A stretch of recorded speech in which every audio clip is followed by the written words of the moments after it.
Hey, podcast listeners. Pause Play is taking a break, so now would be the perfect time to find out how the Austin music scene has been navigating the pandemic. You can catch up on the episodes you missed from Season 1 and Season 2, and you can find Pause Play on KUT.org or wherever you get your podcasts. After promises to fix the grid after last winter's statewide blackouts, is Texas better prepared for the next winter storm? A new report offers answers today on the Texas Standard.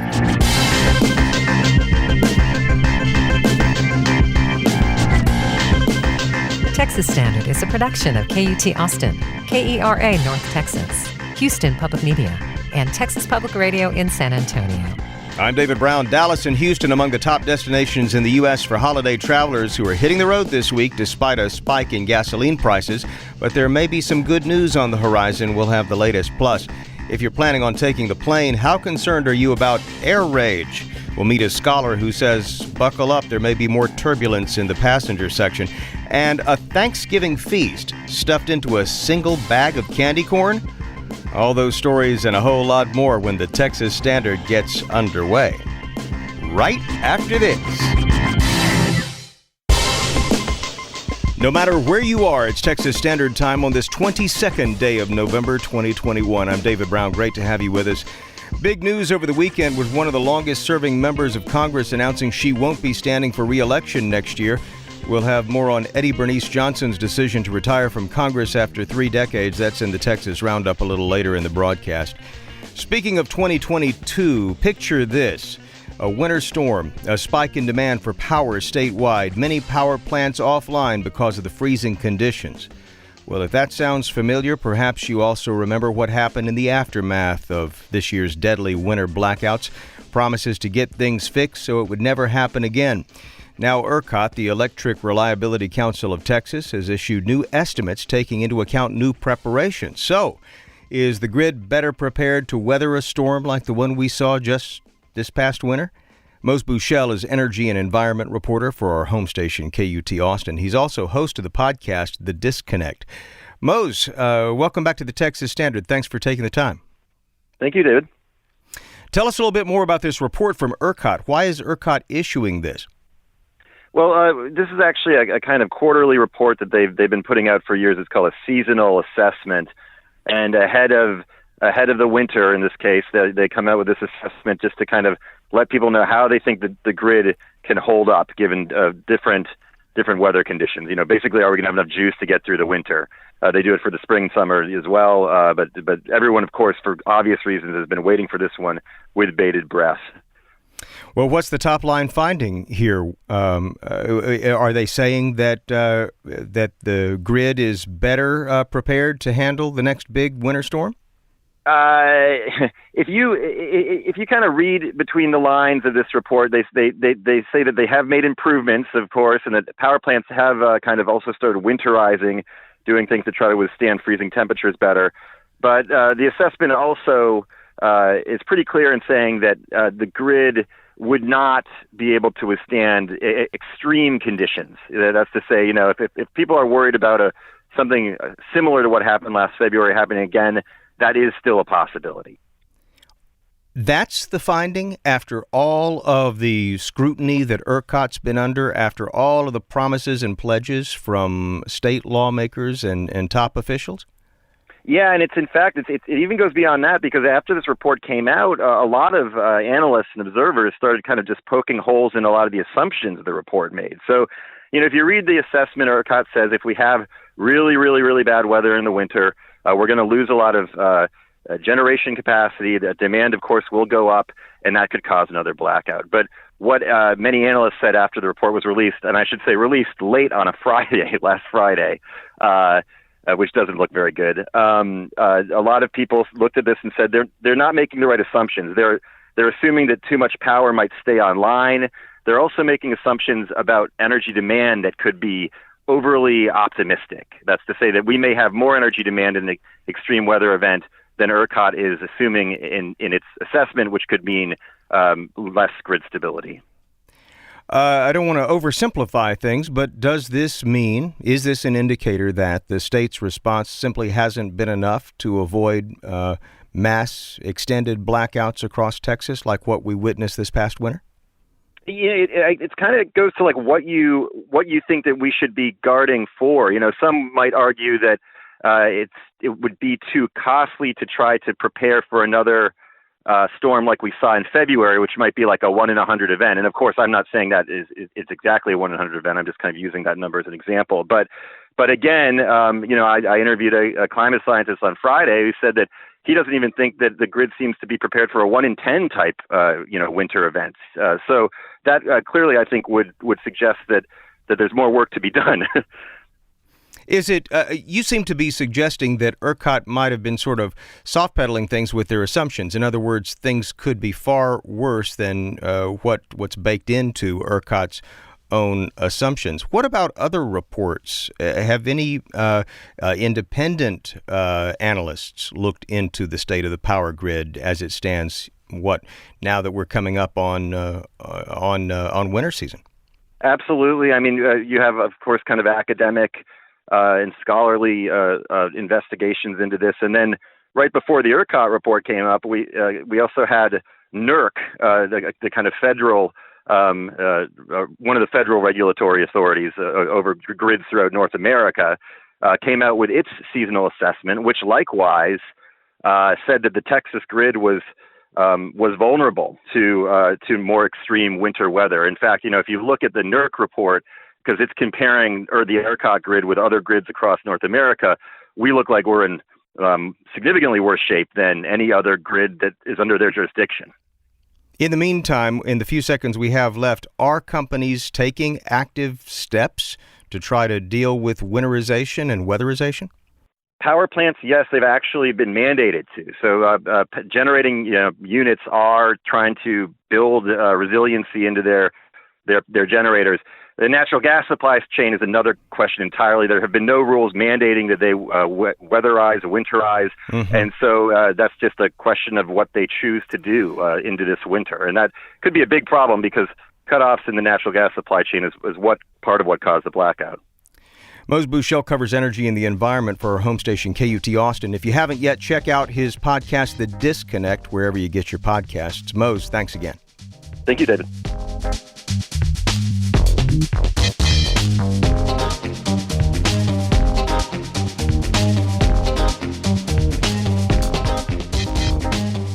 Well, the joys of holiday air travel are upon us. Long checkpoint lines, delayed flights, packed planes. But those things may be the least of travelers and crews' problems. Incidents of air rage have made headlines this year, like last week, when a Southwest Airlines employee was hospitalized in Dallas after being assaulted by a passenger.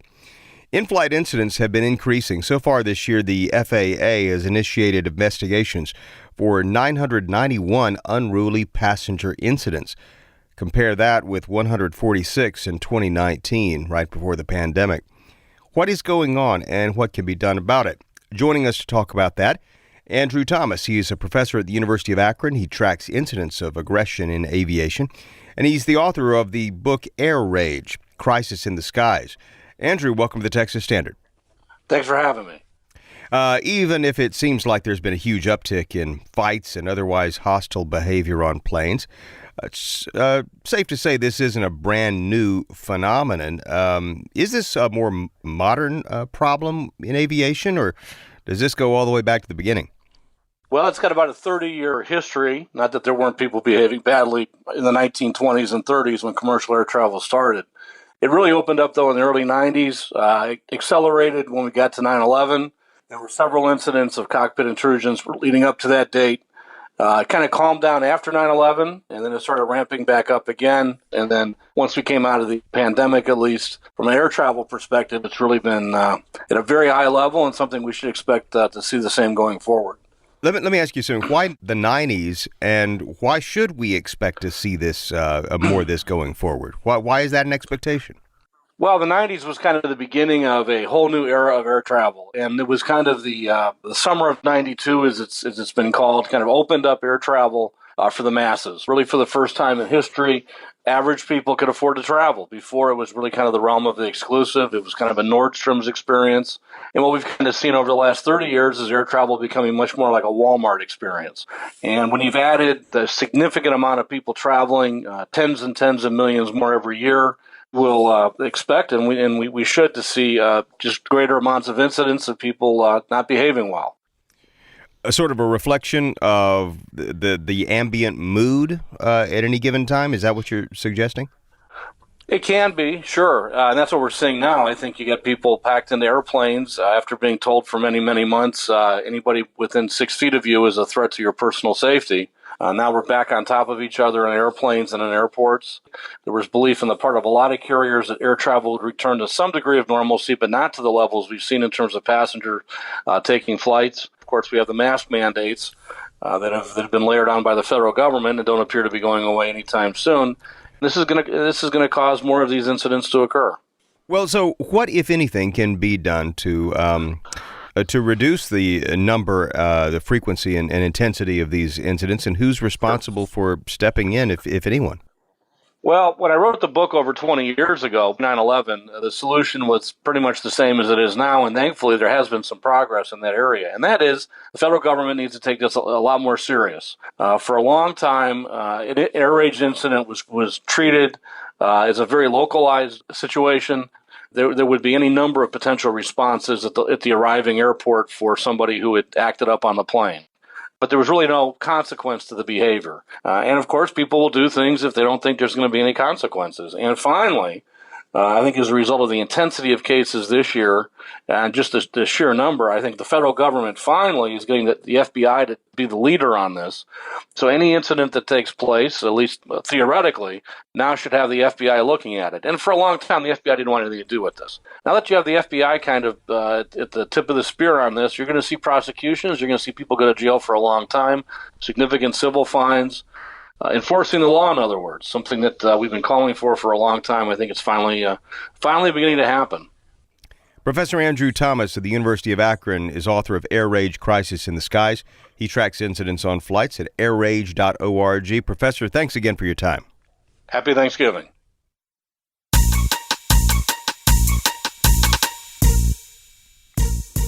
All right, let's check in with Wells Dunbar, our social media editor, find out what Texans are talking about on this Monday, the 22nd day of November. Hello, Wells. Hi, David. Good to be with you.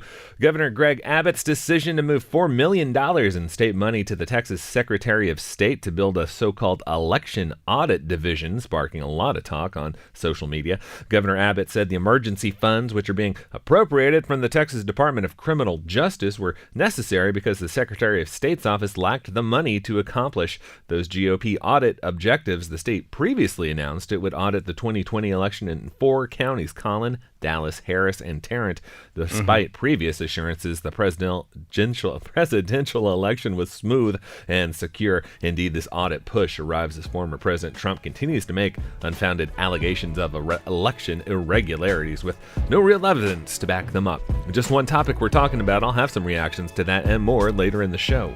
You already said just one topic. What's on your news radar? Reach out to us, won't you? Look for Texas Standard on your social media platform of choice. Wells Dunbar's looking for you. He'll be joining us again with more of the talk of Texas in about 35. Support for Texas Standard comes from Raise Your Hand Texas, presenting the Intersect Ed podcast, where the stories of Texas public education policy and practice meet. Available at raiseyourhandtexas.org/podcast and most podcast platforms. It is the season for sneezing. And if you need to curse, all you have to yell is, "Dim it!" Real Texans want enchiladas. So let's all have a tipple of eggnog to wet our beaks. Any idea works for a poem. Send yours to the Texas Standard team and listen anytime on the Typewriter Rodeo podcast. It's the Texas Standard. I'm David Brown. Advocates, civic, and religious leaders gathered in downtown Dallas on Saturday to unveil an historical marker dedicated to Alan Brooks. As Pablo Orozpeña of KERA reports, it was a moment of celebration but also mourning for a victim of lynching in the early 20th century. Alan Brooks, a black man, was lynched in front of thousands of people in downtown Dallas in 1910. He died at 59, awaiting trial after being accused of a crime.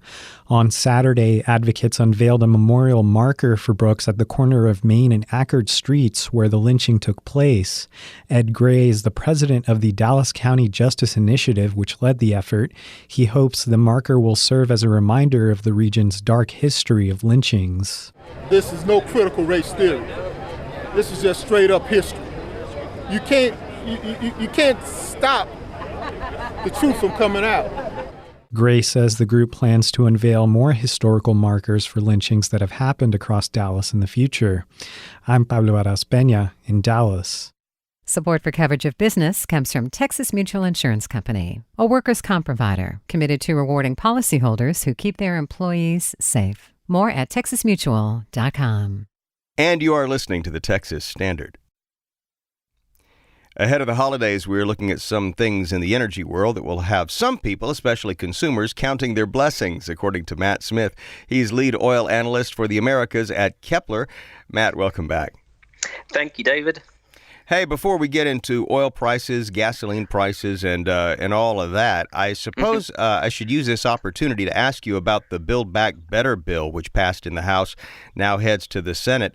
Are there some energy-related elements that perhaps environmental activists will have something to be grateful for?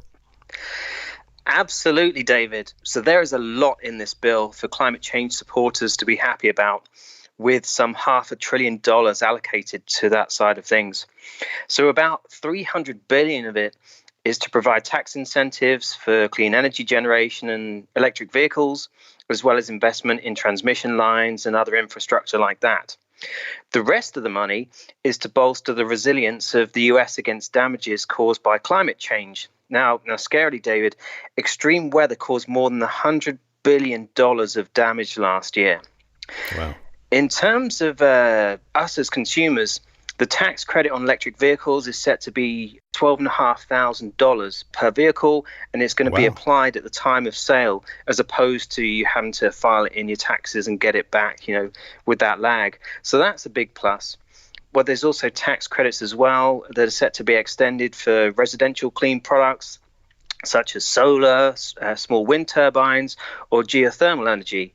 So, for example, a tax credit will cut the cost of installing rooftop solar for a home by around 30%, something like that, and shortening the payback period by about 5 years. So lots in there for the consumers, as well as broader projects as well. And just a final point, the bill also aims to raise about $100 billion as well in revenue from fossil fuel companies by taxing them and placing a fee on methane emissions, although there is a fear that the methane emission inclusion could be removed from the final bill. But a lot in there for some gratitude, as you say. Well, I was going to say we should switch gears and look at what's happening in the oil industry, but with all of those tax incentives, maybe let me just ask you. We're seeing oil prices falling over the past several weeks, and I'm wondering, is there a connection between what's happening with those oil prices dropping and what seems to be happening with all these tax credits for renewable energy sources? No, the oil thing is very much a sell-off recently, whereas the tax credits are much more of a longer-term thing. So the two things aren't related. Well, when we're talking about the sell-off in oil prices, what seems to be the driving factor? Just a lot of production and not enough demand, or what's going on? It's a combination of things. So after being really bullish in recent months, we've suddenly had this kind of plethora, I guess, of bearish influences that have joined forces at the moment to push prices lower. So there's European lockdowns because of rising COVID cases once again. We've got rumours of a potential release by the Biden administration from the SPR, which is the Strategic Petroleum Reserve, in an effort to try and push gasoline prices lower. And that could be a coordinated effort across the globe, with other countries jumping in as well, such as Japan and China. And then finally, we've got a stronger dollar coming through as well, driven by inflationary concerns. And, you have that kind of seesaw relationship. As the dollar rises, you see commodity prices getting pressured lower. So it's a combination of things for that oil price drop. but it's very much sentiment driven at the moment rather than a specific change in sort of underlying fundamentals, at least at this point. But the good news from all of that is obviously there'll be some relief at the pump. So given the lagged nature of retail gasoline prices, we're just starting to see the recent oil price working its way, that drop working its way into prices. So the average in Texas has just rolled over and will break below $3 a gallon in the days ahead and should likely continue to drop as we move in and through December. Maybe not soon enough for this week's turkey feast, I suppose. But having said that, I seem to have noticed a slight softening in the prices. They were rising quite a bit. And they were, up almost $1 from a year ago, it seems. Am I close to right? Over $1, yeah, closer to $1.50 or that. So, they're coming down. The national average is $3.40 a gallon. In Texas, it's $3, but we'll see it breaking lower from there just because of the move lower in the oil price. But yeah, definitely a ding on a year-over-year basis in terms of hitting the pocketbook. How do you expect this is affecting holiday travel? Do you think that more people are hitting the highways, or a lot of people still feel cooped up, from the pandemic and all? I like that, cooped up for Thanksgiving. Well, well, we've got AAA's Thanksgiving travel forecast projects that travel over the holiday period is set to rebound almost to pre-pandemic levels, despite the high prices that we're talking about here. So they're expecting over 53 million people to be traveling this holiday in the US, which is up from last year, as you would expect, but is just 5% shy of 2019's sort of pre-pandemic pace. And that's the single biggest jump on a year-over-year basis since 2005. So I guess we shouldn't really be too surprised about that. Dallas is projected to be the fourth most popular destination in the US this holiday period, while Houston is projected to be one of the most congested areas, with I tend to experience, I think it's 344% higher than normal traffic. Good so night. You have been warned, okay? Yeah, fasten your seatbelts. Matt Smith is lead oil analyst for the Americas at Kepler. Matt, thanks again, and happy Thanksgiving to you and yours. Happy Thanksgiving to you too. Well, speaking of energy, the Houston Chronicle is reporting that oil exploration and production companies in Texas added 2,300 jobs in October, a sixth consecutive month of job growth. You'll recall tens of thousands were laid off when oil demand plummeted last year amid pandemic restrictions. But as we're seeing with more folks hitting the road this holiday season, demand is rising. Officials say Texas has now recovered about 43% of the 60,000 exploration and production jobs lost during the pandemic. Some of the hottest spots for open oil jobs: Houston, Midland, and Odessa. Coming up on 29 minutes past the hour. Support for Texas Standard comes from Texas Oncology, with a reminder about the importance of lung cancer screening. New ways to detect and treat lung cancer earlier can lead to positive outcomes for those diagnosed. More at texasoncology.com. Support for Texas Standard comes from Quest Diagnostics, serving physicians and their patients with lab testing services across Texas. More info at questdiagnostics.com. Together for a healthier Texas.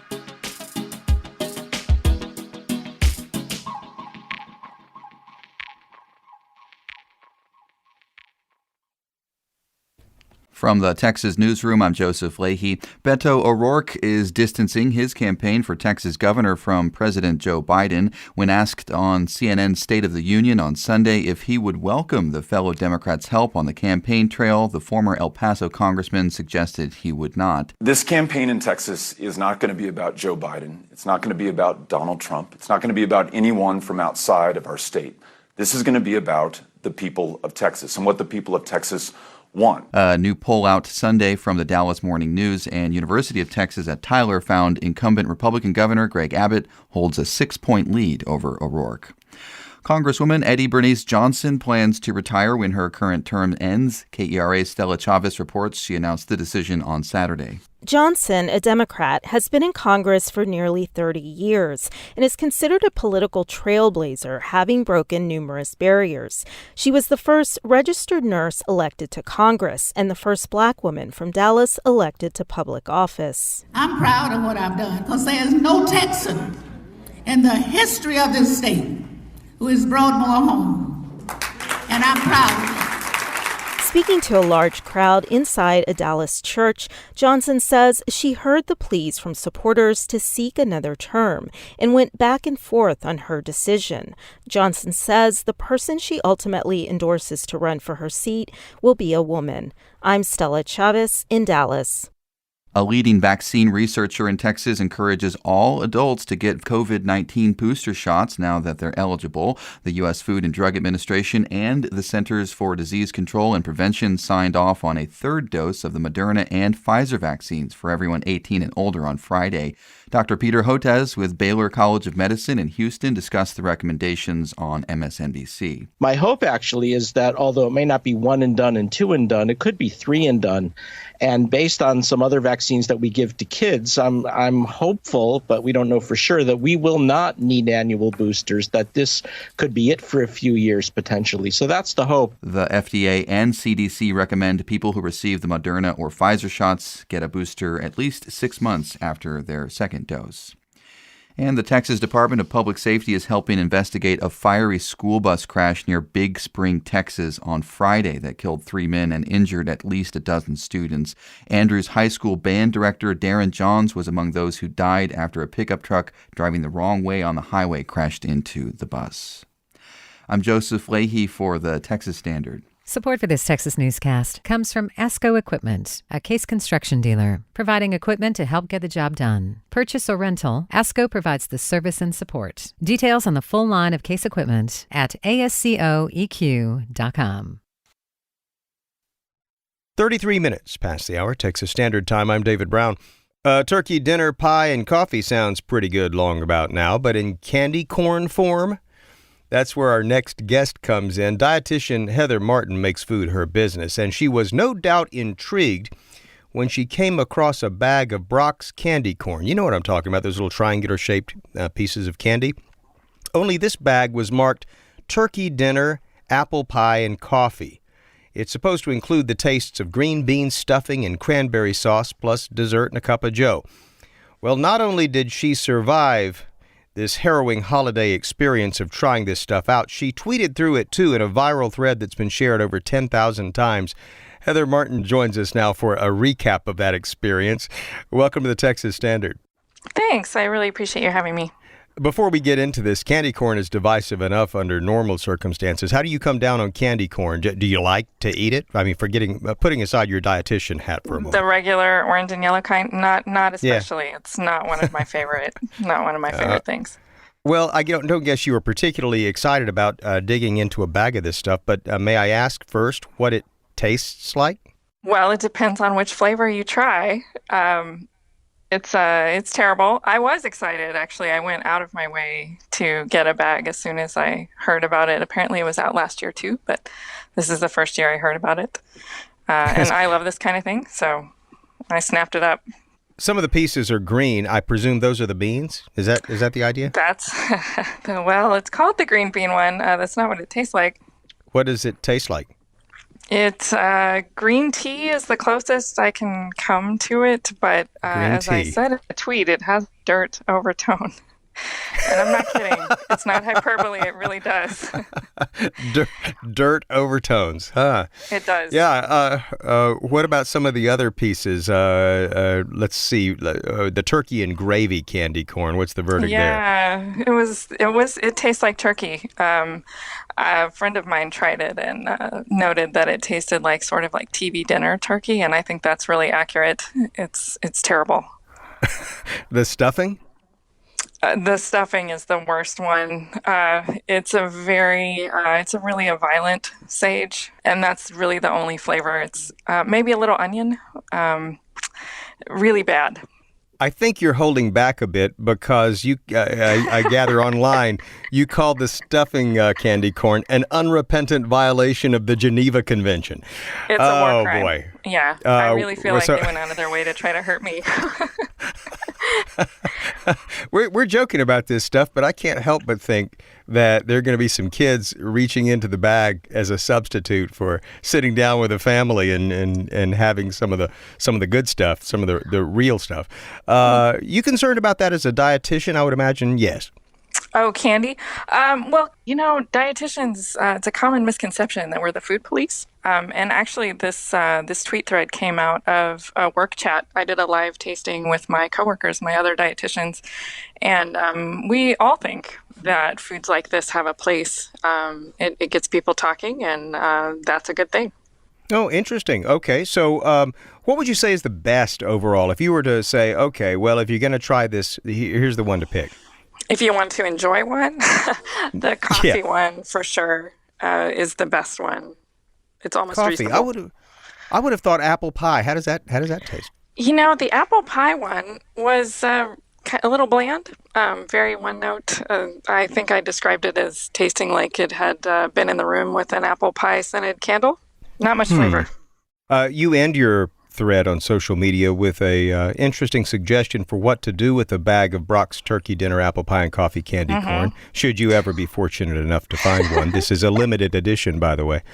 Well, what is your recommendation? I think it would be hilarious, depending on your family, assuming you don't have anybody with a really sensitive palate. Just put it out in a bowl and don't say a word. let everyone enjoy turkey dinner by way of candy corn, I guess. That's it might the be recommendation. Worth picking out the good flavors and putting them on top, so it's a slow burn. Heather Martin is a registered dietitian and a very brave woman indeed. She's from the Austin area of Texas. Thanks so much for spending some time with us on the Texas Standard, and thanks for taking the hit for the rest of us. It was my pleasure. Thanks for the opportunity. Joshua Ray Walker of Dallas may be considered an up-and-comer by some, but he sounds like he's been working the honky-tonks an entire lifetime. We're going to be talking with the artist in just a few moments as the Texas Standard continues. We're coming up on 39 minutes past the hour Texas Standard Time. We're also going to be hearing from listeners when Wells Dunbar returns a little bit later in our broadcast. Stay with us. Support for Texas Standard comes from Picasso, helping people buy and own a second home by bringing buyers together for co-ownership in an LLC. Picasso manages the home while clients own it. Information and current listings at pacaso.com. Support for Texas Standard comes from TCU, where Horned Frogs work for the greater good, like Yvonne Penn, theater instructor and playwright, who uses her craft to explore social justice issues. More at tcu.edu/PENN.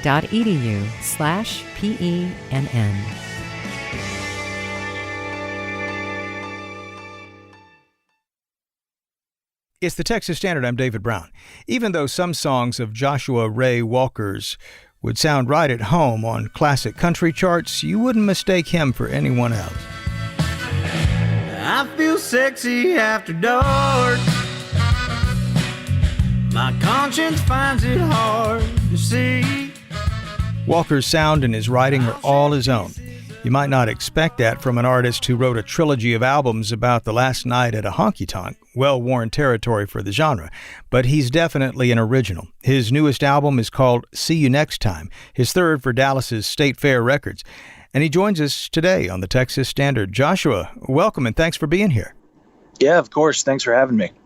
You know, in these kind of interviews, you're often introduced as an up-and-coming artist, but I know you've been at this for quite a while. How and when did you get started playing music?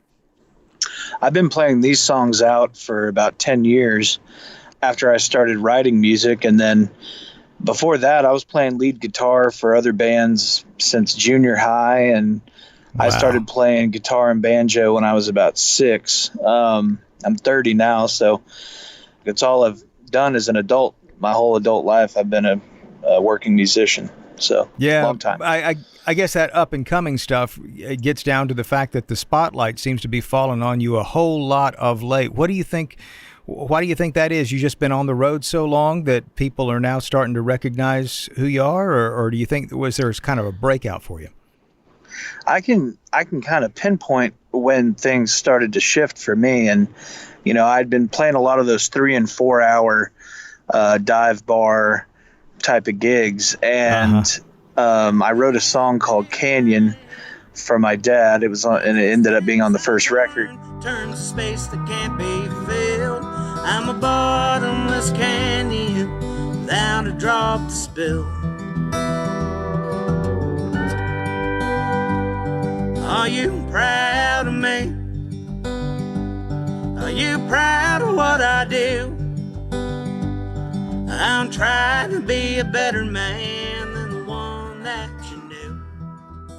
And it took me a long time to get comfortable performing and, just being myself. And that song is a real vulnerable song.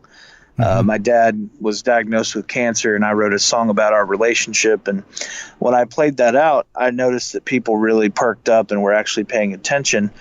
And a light bulb just kind of came on for me. And I realized that, people did want to hear what I actually had to say, even though that seems the farthest thing from the truth when you're playing songs in a bar and people are, talking over you, yelling, or, drinking beer or whatever. Since then, and I put the first record out, people have taken notice. I'm really grateful for it. Yeah. Dallas is home for you, right? Correct. Yep. I hear you live in the same you live in the same house you grew up in. Is that true? Mm-hmm. Yeah. When my grandmother passed away, I took over the note on the house and been there about 5 years now. Yeah. There's a song on this newest record called Dallas Lights where the chorus is about making sure the narrator can always see the city. When I die, Lord, don't bury me deep under the sycamore tree. Burn me, spread me where the city can be seen. Are there other ways Dallas seeps into your songwriting? I mean, there's Dallas Lights, of course, but do you sort of write from a place, in your head? Definitely. I mean, on the trilogy of records, it's this fictional honky-tonk, and that honky-tonk did exist in Dallas. It was called Bronco Billy's. I never got to go there. It closed when I was really, really young. But I found a pen in my granddad's drawer after he passed, and it said, "I rode the bull of Bronco Billy's." And it just got me to thinking about it. That's where a lot of these songs came from. But, I've always I've enjoyed the dark, gritty parts of the city, the back alleys and the dive bars and that sort of thing. So I would say that they are distinctly Dallas because a lot of my life experiences come from there.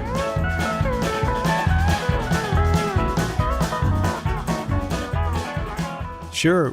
How did you get into music in the first place? Were your parents musicians, or your grandparents play an instrument or anything? My mom's dad, which is the grandparents I grew up next to, he was a novice musician, and he had some instruments laying around his workshop. And so when I was about 4, I picked up a tenor banjo and tried to play along to, Everly Brothers and Louvin Brothers records. And then when I was 6, he gave me a small guitar, and I started learning chords on the guitar, and I just never put it down. I've always stuck with it. That's so interesting. The first instrument to be a banjo, that's not exactly the easiest instrument to try to play. Well, the tenor banjo is what I was playing. It's a little easier. It's got 4 strings, and it's in open G, so when you're a little kid, you can kind of figure it out. Yeah, kind of strum the chords up and down the neck. Right. Quick, it seems like, and correct me if I'm wrong here, it seems like on each of the albums you've released so far, there'll be a moment there where you'll sort of let yourself hit a high note that's almost like a yodel.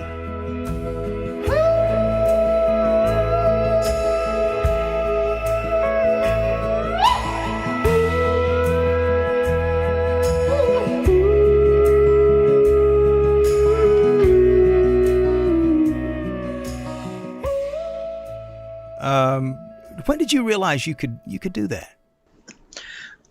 Same place in my granddad's workshop. I used to listen to Slim Whitman records and some old cattle call records, and I would imitate that.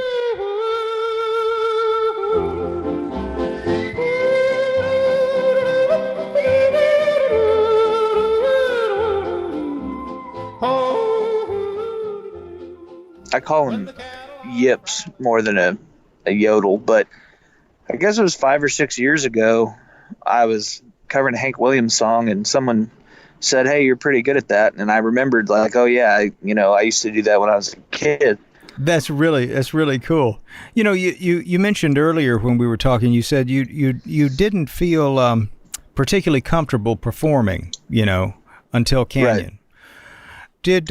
Why was that? I mean, why did you feel less than comfortable about performing?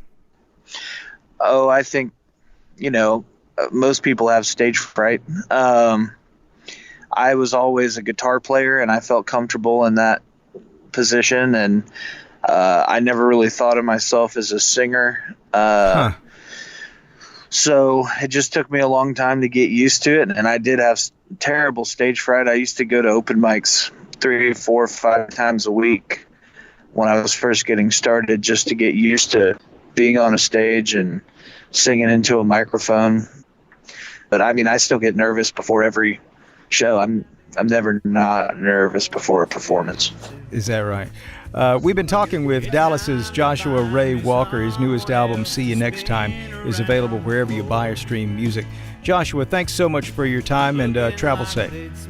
Yeah, of course. Thanks for having me. Support for Texas Standard comes from Texas CASA, advocating for a safe and positive future for all Texas children in the child protection system. Volunteer information at becomeacasa.org. Every child has a chance. It's you. Support for Texas Standard comes from the Texas College Savings Plan, administered by the state of Texas. Families can save for tuition, room and board, books, and other qualified education expenses at eligible schools nationwide. Learn more at texascollegesavings.com. It is the season for sneezing. And if you need to curse, all you have to yell is, "Dim it!" Real Texans want enchiladas. So let's all have a tipple of eggnog to wet our beaks. Any idea works for a poem. Send yours to the Texas Standard team and listen anytime on the Typewriter Rodeo podcast. It's the Texas Standard. I'm David Brown. When you picture a Christian pastor, one might expect to see them perhaps protesting outside an abortion clinic, or so goes a common stereotype. Reverend Amelia Fulbright of the Congregational Church of Austin certainly challenges that stereotype. She's been an ordained minister for 14 years and spent much of the last decade working with Just Texas, an organization that trains clergy members to advocate for progressive issues, including abortion access. In the wake of Senate Bill 8, one of the most extreme abortion bans in the country, she's witnessed a surge in support for reproductive justice from progressive Christian communities across Texas, and she's hoping to leverage that enthusiasm to push for long-term change in the church's stance on abortion. Reverend Fulbright, welcome to the Texas Standard. Thank you so much. I'm glad to be here. Am I correct about that you're hoping to make some change within the church itself when it comes to the issue of abortion? Absolutely. Just talking about sexuality and our reproductive lives is taboo in a lot of churches. There's a lot of shame and stigma around these issues, especially abortion. And we are really interested in changing the conversation around abortion in Texas. And we think a lot of that begins in our churches. Well, let's talk a bit about your own journey to becoming a minister. Were you raised in a religious household? When did you decide you wanted to be a pastor? I was. My parents were actually missionaries in Zambia, so I spent part of my childhood overseas, and then grew up in Southern Baptist churches where, we had sanctity of life, really anti-abortion Sundays. I've been on quite a journey around this issue to get to where I am today. Well, now, it's a common belief that being pro-choice isn't compatible with Christian morals, and you'll hear this from a lot of people who describe themselves as Christian as well. Why do you support abortion access from a religious standpoint? I think there's a lot of controversy, first of all, around when personhood begins, and I just want to say, first of all, that the Bible is not definitive on that topic. But what the Bible does talk a lot about is the dignity of all people. And we believe that extends to pregnant people. and the autonomy that we believe every pregnant person ought to have over their own body. We believe that pregnancy and bringing a new life into the world is really sacred, but if it's not chosen by the one who's bearing the new life, then it can really be a violation of the dignity and the sacred conscience of that person. Now tell us about your work with Just Texas. What kind of programs and resources does Just Texas provide, and who's part of that community? Just Texas is a growing community of local congregations and clergy and activists. One big thing is we're really trying to equip local churches to have these difficult conversations around reproductive freedom in their churches, so that then they can move outward and speak more boldly and confidently about these things in the public square, including down at the state legislature and in their choices in the voting booth. We really feel like we can turn the tide against the hateful anti-choice legislation that we've seen in recent years in Texas. What would you say to someone in a congregation, a Christian congregation, who might say, well, abortion itself is hateful? What I want to say is that I really respect the right of anyone to never choose an abortion for themselves. But the truth is that the idea that abortion is always, an act that's sinful, or the taking of another life is a sectarian view of, one particular type of Christian. And I think it's wrong to impose that view in law on all other Texans or all other Americans. So some of this is about a separation of church and state. And I really think that a person can be personally anti-abortion, but still support choice for their fellow citizens. And actually, I think that's really important for us to do as people of faith. We've been speaking with Reverend Amelia Fulbright of the Congregational Church of Austin. Reverend Fulbright, thanks so much for taking time to talk with us on the Texas Standard. Absolutely. Thank you. And you are listening to the Texas Standard.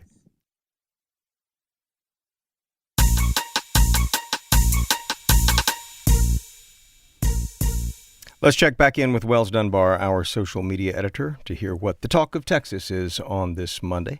Hello again, Wells. Welcome back. Hi, David. Good to be back with you. And returning to a story I was talking about earlier, Governor Greg Abbott taking these $4 million in state money to build this election audit division with the Texas Secretary of State. Governor Abbott appropriating those funds from the Texas Department of Criminal Justice because apparently the Secretary of State's office said they didn't have the money to accomplish what he and other Republican leaders wished to do. They had already previously announced this audit of 4 major Texas counties. Interesting perspective on it here from one listener on our Facebook page, Jen Willowbrook, who notes that an unfunded mandate is going to be funded by shifting that money from somewhere else, and says, why can't we do that for the public school system? Questioning the priorities here and coming up with that cash.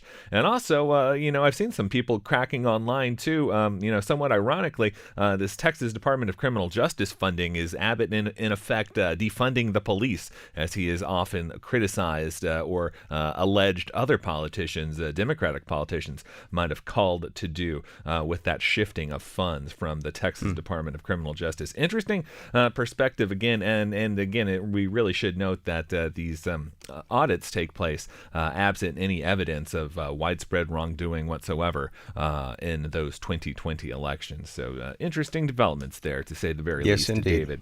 Definitely so. Well, hearing from plenty of folks about what we heard about at the top of the show, I think that's a real big concern on many Texans' minds heading into the holiday season here and winter. Talking about ERCOT and the winterization. Would we have another major blackout if we have another major winter storm? And with climate change, a lot of folks saying we're going to be seeing more of these big shifts in the weather. And we heard from Mose Bushell there at our home station KUT Austin, and I've just been amazed by the response that they've seen. They were reporting on this and asking, what are Texans doing to prepare for the potential of another blackout? Having gone through this, those memories being in mind, just seeing the outpouring of responses to that, they're just basic things like, getting a couple jugs of water, or loading up on firewood. Many people really, really eager not to find themselves in that situation again, David. Of course, there are more stories that you can keep up with 24/7 over at texasstandard.org. And while you're there, we certainly encourage you to weigh in on those stories that matter a lot to you. We love to share your comments with our listeners. We're produced by Jill Amon, Kristen Cabrera, Alexander Hart, and Michael Marks. Leah Scarpelli directs our program. Casey Cheeks, our technical director. Shelley Brisbane, Caroline Covington, Wells Dunbar in charge of all you see online. Hope you have a marvelous Monday. Philanthropic support for Texas Standard comes from Casey and Scott O'Hare, the Winkler Family Foundation, Lynn Dobson and Greg Wooldridge, Adrian Killam, and the George Huntington family.